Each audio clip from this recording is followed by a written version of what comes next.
Assalamualaikum warahmatullahi wabarakatuh. Waalaikumsalam warahmatullahi wabarakatuh. Alhamdulillahi akramana bisyami syahri Ramadan. Wa ja'alahu wasilatan linaili rahmati wa maghfirati wa itqi minan niran wa anzala fihil Qur'an. Asyhadu an la ilaha illallah wahdahu la syarikalah al-malikul mannan. Wa asyhadu anna sayyidana Muhammadan abduhu wa rasuluh. Sahibul mu'jizati wal bayan. Allahumma salli wa sallim ala sayyidina wa maulana Muhammadin afdalil insan wa ala alihi wa ashabihi alladhi tamassaku bisunnati wal Qur'an.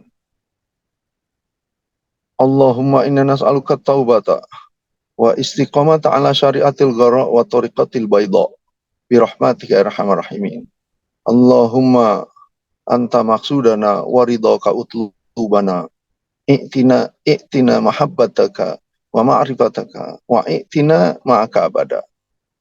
Amin. Allahumma amin. Kita doakan guru agung kita, Pangarsa Abah, semoga beliau selalu sehat dan panjang umur dan ditambah barokah karomahnya oleh Allah Subhanahu wa taala. Semoga barokah karomah itu juga sampai pada kita selaku murid-muridnya. Al-Fatihah. Bismillahirrahmanirrahim. Maliki yaumiddin, iyyaka na'budu wa iyyaka nasta'in, ihdinas siratal mustaqim. Ghairil maghdubi 'alaihim waladdallin. Yang saya hormati Teh Susi, notaris, semoga selalu sehat Ibu. Para kiai, wakil talqin Amin. yang mungkin hadir Amin, pada amin. kesempatan ini. Kemudian juga ya para tokoh, para penggerak manaqib online sedunia, semoga semuanya selalu diberikan keberkahan dalam hidupnya, pertolongan Allah dalam segala urusan-urusan. Bapak dan Ibu sekalian,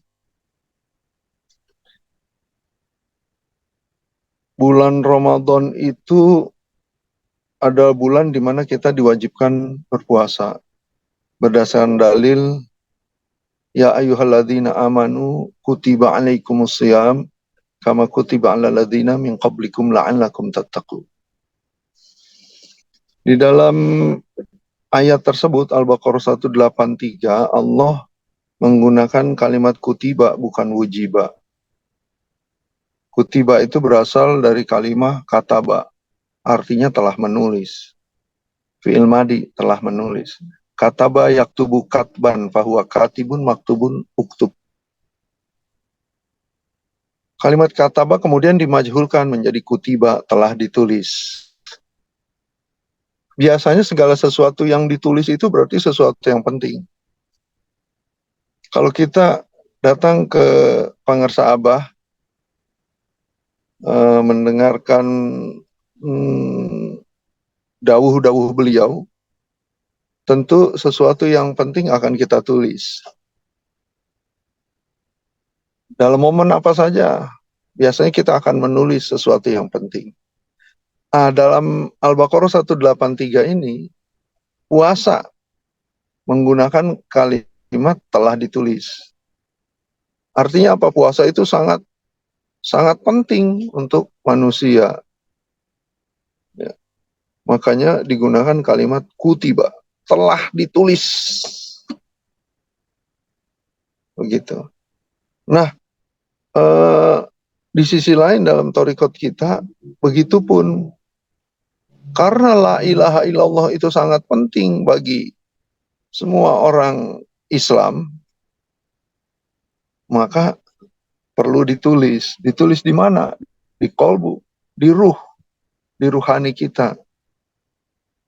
Maka talqin la ilaha illallah itu adalah penulisan la ilaha illallah dalam ruh kita.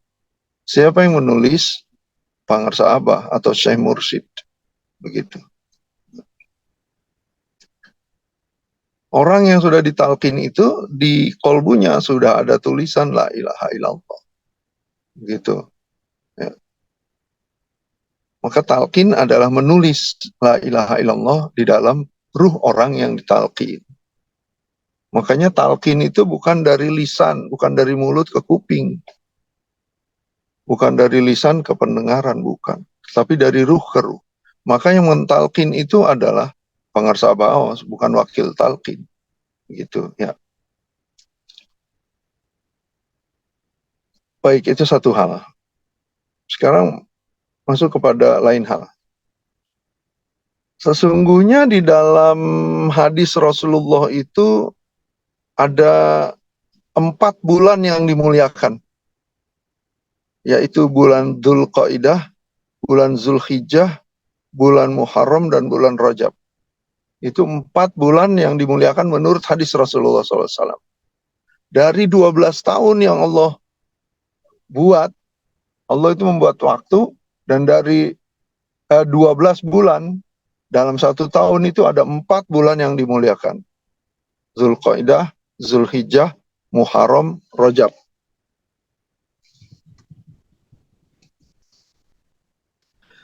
Tapi kenapa kok kesininya jadi bulan Ramadan yang tampak mulia? Tahu-tahu kok bulan Ramadan ini lebih populer. Terus di mata manusia ini tampak lebih mulia. Padahal menurut hadis Rasul, Ramadan bukan bulan yang mulia. Hanya 4 bulan mulia dalam 1 tahun. Zulqa'dah, Zulhijjah, Muharram, Rajab. Itu 4 bulan yang dimuliakan oleh Allah. Tidak ada Ramadan disebut di situ, tidak ada. Tapi kenapa kok Ramadan lebih populer? Sehingga sepertinya lebih mulia dari 4 bulan yang disebut itu. Kenapa tuh? Oh, dipikir-pikir ternyata ada satu dalil Quran. Syahrul Ramadana ladzi unzila fil Quran. Bulan Ramadan adalah bulan di mana diturunkannya Al-Quran. Oh, rupanya ini nih yang bikin Ramadan mulia. Bahkan tampak lebih mulia dari 4 bulan yang disebut dalam hadis sebagai bulan yang dimuliakan oleh Allah. Ternyata Ramadan ini unzila fil Quran. Di dalamnya diturunkan Al-Quran. Ramadan itu kan bulan ya. Bulan itu adalah waktu. Waktu aja bisa mulia karena turun Al-Quran di dalamnya. Maka dapat dikatakan di sini bahwa segala sesuatu yang ada Al-Qur'annya menjadi mulia. Kertas ketika kertas itu kosong, polos kosong, kertas itu tidak mulia. Kita berani menginjaknya. Tapi coba kalau kertas sudah bertuliskan Al-Quran, berani nginjak? Kan enggak berani. Maka kertas itu jadi mulia karena bertuliskan Al-Quran di dalamnya. Begitupun manusia, kalau bertuliskan Al-Quran di dalam ruhnya, orang itu jadi mulia sesungguhnya. Al-Quran itu kan 6.666 ayat yang tertulis dalam Al-Quran. Maka buku Al-Quran itu sesungguhnya adalah kertas yang bertuliskan Quran. Bukan Quran, tapi kertas yang bertuliskan Al-Quran. 6.666 ayat. Firman Allah. Bagaimana masalahnya supaya Al-Quran itu juga ada di kolbu kita?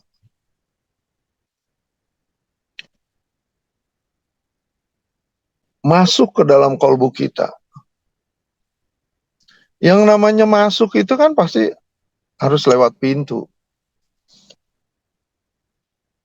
Tidak bisa masuk kalau tidak melalui pintu.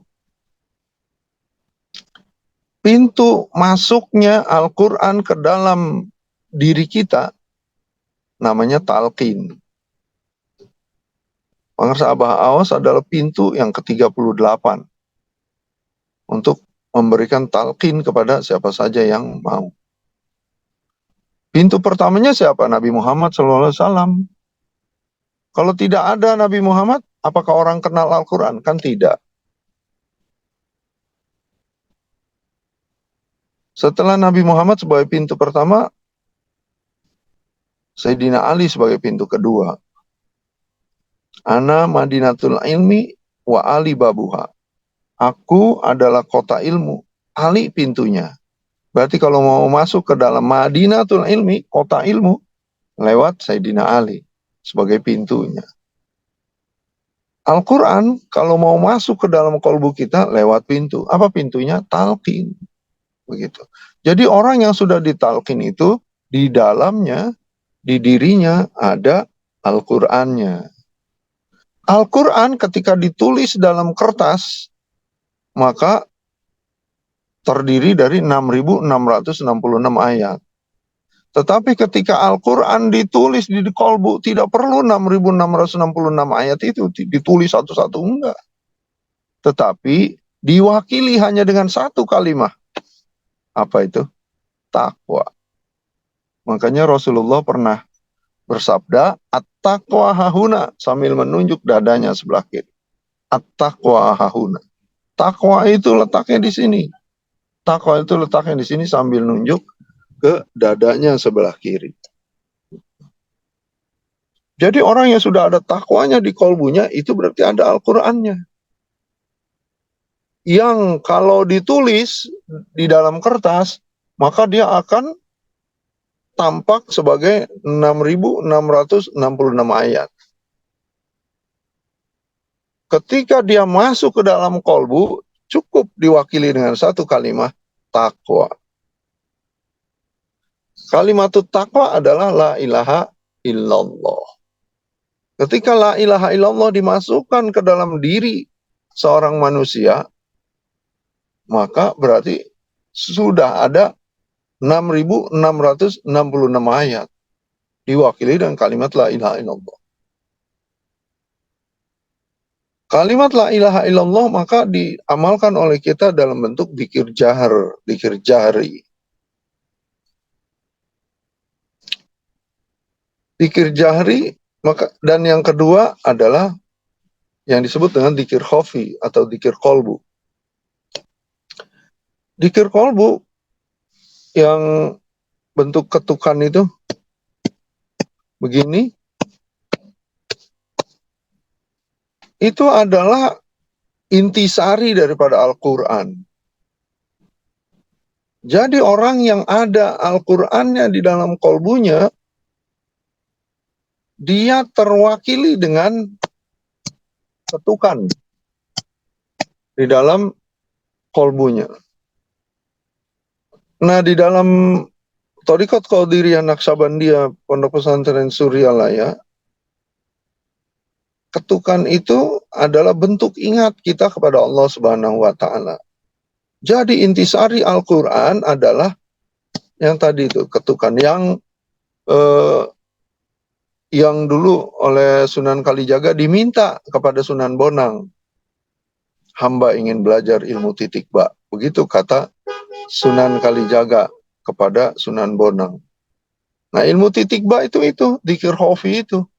Maka sesungguhnya orang yang sudah punya dzikir khafi ini hebat, Pak. Hebat. Dia mulia, Pak. Kalau ada orang thariqat yang sudah talqin, tetapi tampak hidupnya tidak mulia,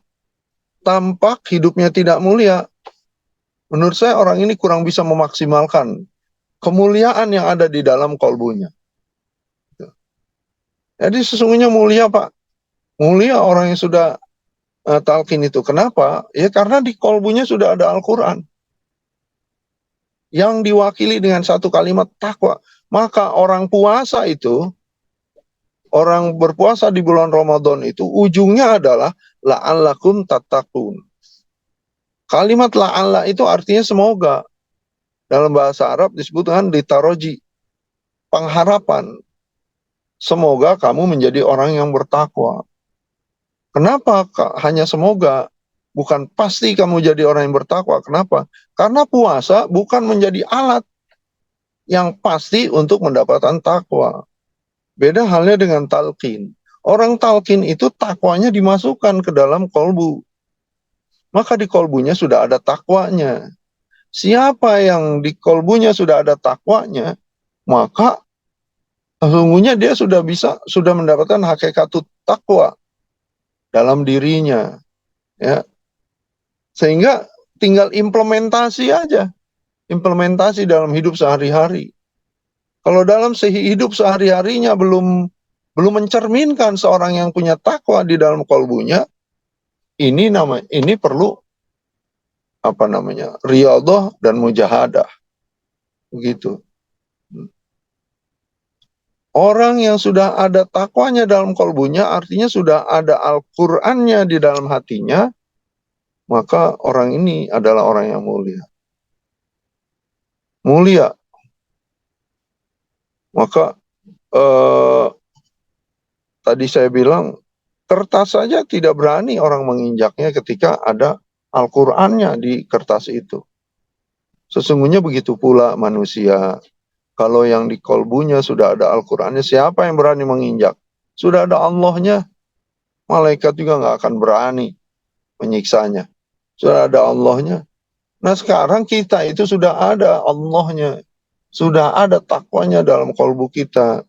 Tinggal bagaimana kita bersungguh-sungguh dalam mengimplementasikan Al-Quran yang ada dalam kolbu kita, ada dalam diri kita. Itu perlu kesungguhan. Kesungguhan itu dalam Islam disebut dengan mujahadah. Nah, mujahadah ini salah satu alat untuk menumbuhkannya atau alat untuk memperkuat, yaitu dengan puasa di bulan Ramadan. Wallahul muwafiq ila aqwamit thoriq. Wassalamualaikum warahmatullahi wabarakatuh.